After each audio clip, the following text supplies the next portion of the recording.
Good evening, everyone. I want to welcome you to our Sueur City Council meeting dated December 22, 2025. This is our last meeting of 2025. So at this time, I'll call the meeting to order.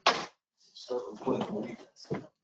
Pledge allegiance to the flag of the United States of America and to the republic for which it stands, one nation, under God, indivisible, with liberty and justice for all.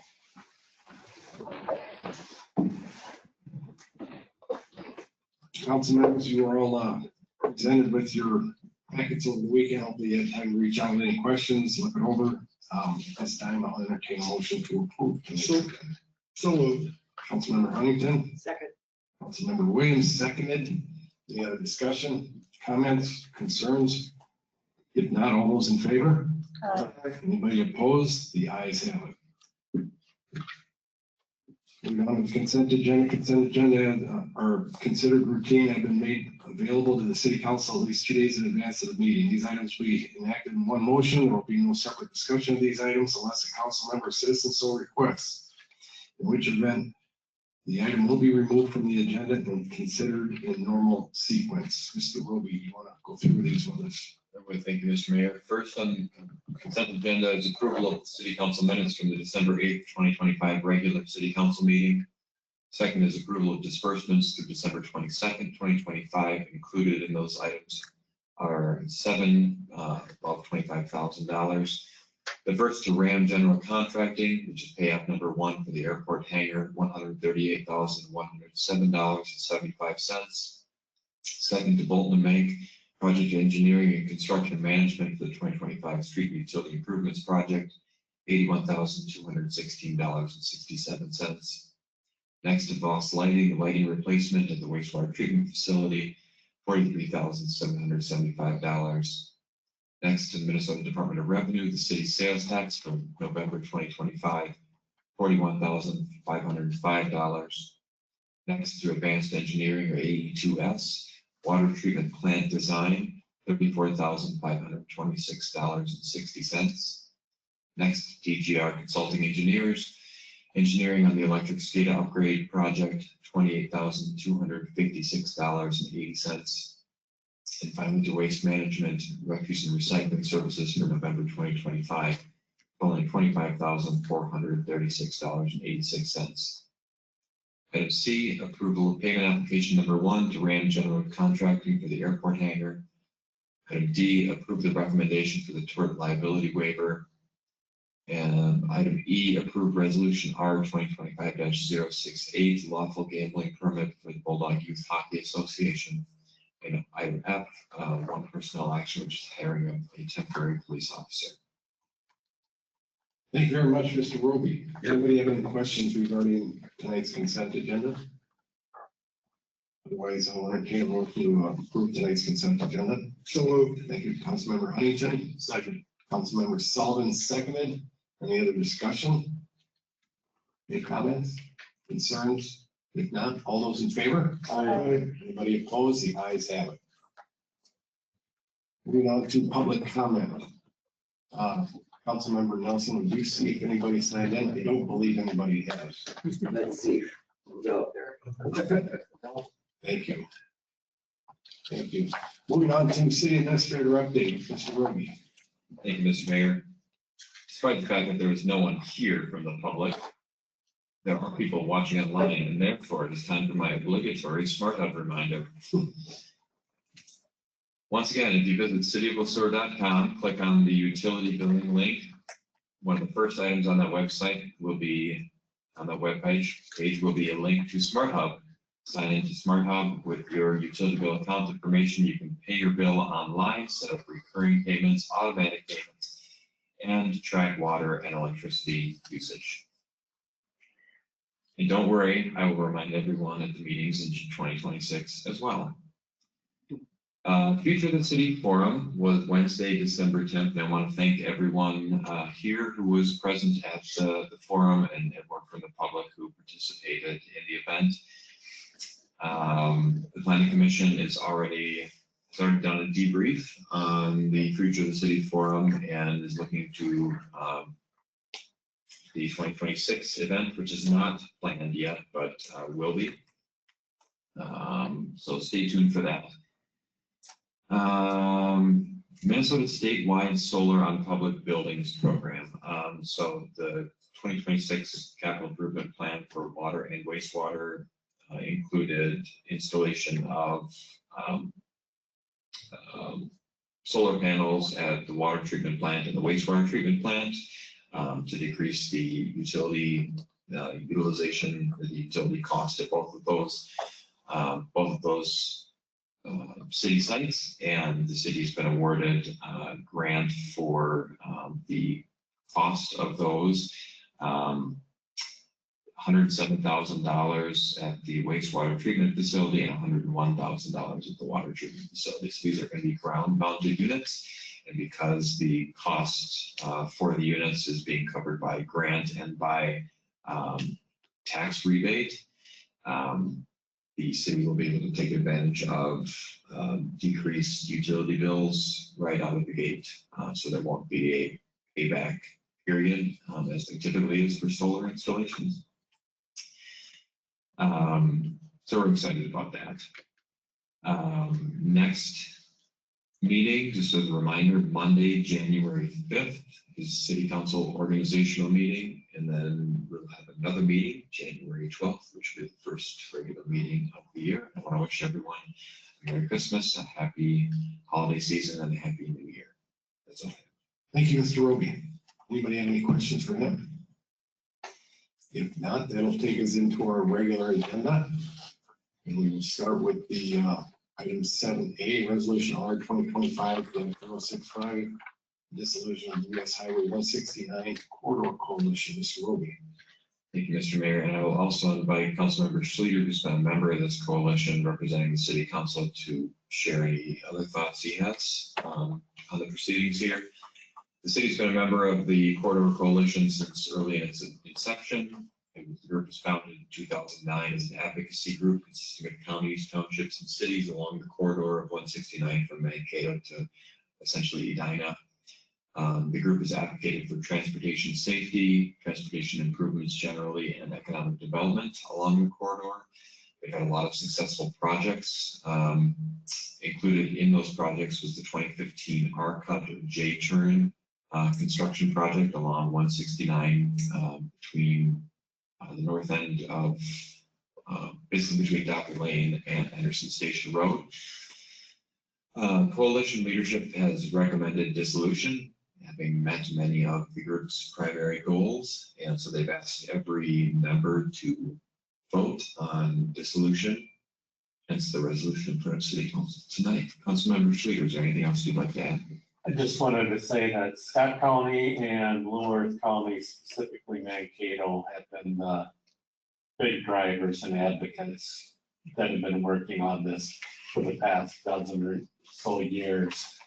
Scott County's basically got everything out of this that they wanted. They were the fiduciary agents for the coalition. They were the ones that were also providing most of the engineering support to it, and they're pulling out and basically couldn't get any of the other counties to step up. Sueur County doesn't really want to get involved because corridor is just a small piece that's coming through Sueur County. So we're just going to have to do some of these things on our own going forward. Anybody else? Councilmember Schluter, thank you for all your work on that coalition. I appreciate it. I know you worked hard at that. You've done it for a long time, and we appreciate all your efforts there. Thank you. So with that said, I'll entertain a motion to adopt resolution R 2025-065 as presented. So moved. Thank you, Councilmember Schluter. Councilmember Nelson seconded. Any other discussion, comments, concerns? If not, all those in favor? Anybody opposed? The ayes have it. Moving on to 7B, that'd be the second and final reading of ordinance 617. Mr. Ruby. Thank you, Mr. Mayor. At its last meeting, December 8th, City Council waived the first reading of ordinance 617, which would amend the governmental fee schedules for 2026. Certainly take any questions, but tonight's request would be to The request is to conduct or waive the second and final reading. And if the reading is either waived or conducted, then we would proceed to item 7C, which would be a request for summary publication of the ordinance. Thank you, Mr. Roby. Any volunteer to read ordinance 617? Otherwise, I'll entertain a motion to waive. So moved. Thank you, Councilmember Williams. Councilmember Nelson seconded. Any other discussion, comments, concerns? If not, all those in favor? Anybody opposed? The ayes have it. Moving on to resolution R 2025-066, that's ordinance 617, summary publication. Mr. Roby. Thank you, Mr. Mayor. Having had the council waive the second and final reading of ordinance 617, the next step would be to publish the ordinance in the official city newspaper. Since the ordinance itself is rather lengthy, with all due respect to the Henderson Independent, we'd rather not spend the money on publishing the entirety of the ordinance, and so resolution R 2025-066 has been prepared that will be published. That will publish a summary of the ordinance and essentially saying we've amended the fee schedules. If anyone wants to see them, they will be posted to the website and also available at City Hall. Perfect. Does anybody have any questions? If not, I'll entertain a motion to adopt resolution R 2025-066. So moved. Second. We're gonna give it to Mr. Sullivan. Motion made by Councilmember Sullivan, second by Councilmember Huntington. Thank you. Any other discussion, comments, concerns? If not, all those in favor? Aye. Anybody opposed? The ayes have it. Moving on to resolution R 2025-067 fund transfers. Mr. Roby, and you're going to introduce Mr. Graff for us. I will introduce Mr. Graff. Yes, thank you, Mr. Mayor. Council is not unfamiliar with the concept of fund transfers. From time to time, staff will bring them to City Council for consideration, typically for cleanup of older unused funds and for accounting purposes. And in this case, we have a few recommended transfers following the closeouts of a few different city projects. So with that, I'll let Mr. Graff take it. All right, thank you, Mr. Mayor, members of council. As Mr. Roby said, we've got a few funds here. These are all related to the last few street projects that we've had. So for each one of these street improvement projects, sometimes they encompass a little bit more. When they cross over several funds, we will create a construction fund. And in that construction fund, we will initially put all of the bond proceeds into that account. And at that point, we are estimating how much of those proceeds will be spent by fund. And depending on when we receive the bond proceeds, sometimes that happens quite early in the process. Another extreme would be currently for like the North 4th Street, where we're almost done and we're still going through that process. We have a much better handle of where those funds will go because we're nearly done with the project already. For these other projects, that wasn't the case. And so all of these projects are done. We've looked at the financials and we expect there's always going to be some sort of cleanup entry when these projects are done. And so we looked at that and we're looking for the 2020 B Street project, which was Casada 22. We're moving just under $950,000 from that construction fund to the sewer fund. When that initial estimate was done, I'm assuming a little bit here because it was quite a while ago and prior to my time, but I think there was a misunderstanding of paying for the debt versus funding the project. So none of the bond proceeds were initially put into the sewer fund, but the costs have come. So this transfer is just aligning those up. The costs are accurately reflected. They're reflected in our capital assets and depreciation, things like that. So that's for that one. For the second one, this is for the 2021 bonds. That was Main Street and some capital equipment. There, the we're moving dollars from the water fund, a little under $475,000 to the 2021 bonds construction fund. And then lastly, for the CSA 36, we are moving $615,000 from that construction account to the sewer fund. And again, for this one's a little different. We initially had the wrong estimate, but we have been accurately reflecting that one in our financials at audit time. That will be coming up during audit this year, but we're just a step ahead of the game for the audit and just getting everything prepared here. So in total for all of these, the projects themselves, the estimates were pretty accurate. We're within 10% of total project cost. And if you did the three in aggregate, the estimates were off $20,000 on a basis of 16 million. So it's just allocating underneath and getting into the correct funds. So with that, I'll entertain any questions or comments. Thank you, Mr. Graff. Does anybody have any questions? So it looks like you're moving a lot of money to the sewer fund. Yes, So is that because we owe a lot of money in the sewer fund? it's because the sewer fund for mainly the CSA projects 22 and 36 was paying for the cost of that, but the initial bond proceeds were not put into the correct fund.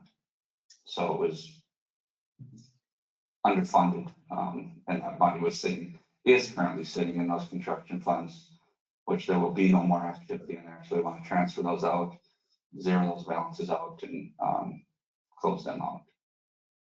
But that's part of, for the sewer, these were expected and anticipated. So when we've talked about the sewer fund and how we believe that this year we might end at a positive number, it was assuming these transfers because it was needed to be fixed. Thank you. Anybody else? I do, I have a couple questions. Back in October, we did the same thing, and my only question is the 2022 CSA 36 Street Trail Fund the same as the 22 CSA 36 fund? Is that the same thing? No, this would be the construction fund. Okay. The one that you're looking at there would have been the debt service fund that we did before. So related to the same thing, but yeah. Okay, that was my question. Thank you. Good question. Anybody else? Otherwise, I will entertain a motion to adopt resolution R 2025-067. So moved. Thank you, Councilmember Sullivan. I'll second.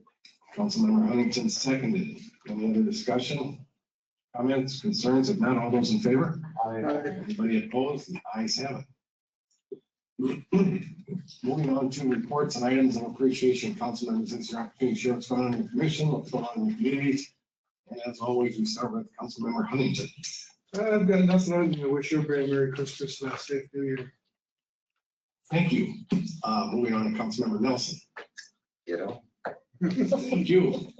Councilmember Schleter. I attended Future of the City Forum on the 10th and a planning commission meeting on the 11th. There was some discussion at the planning commission meeting about trying to schedule the next Future of the City Forum to a night that isn't weather inclement. EDA meeting earlier tonight, and I have a planning commission meeting again on January 8th, and I wish everyone a safe and pleasant end of the year. Thank you. Councilmember Smith. I had the opportunity to meet with a local Cub Scout group to talk to them about my city council job. That was really enjoyable. I want to thank the streets department for keeping our roads safe during the last couple of storms that we've had.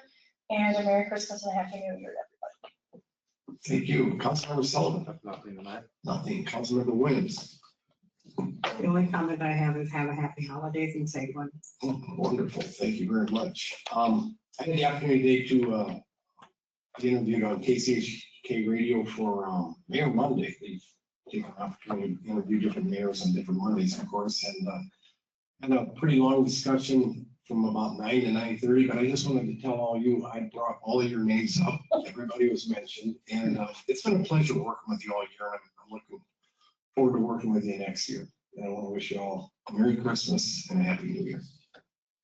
Thank you. I will entertain motion to conclude tonight's meeting. So moved. All those in favor? Anybody opposed?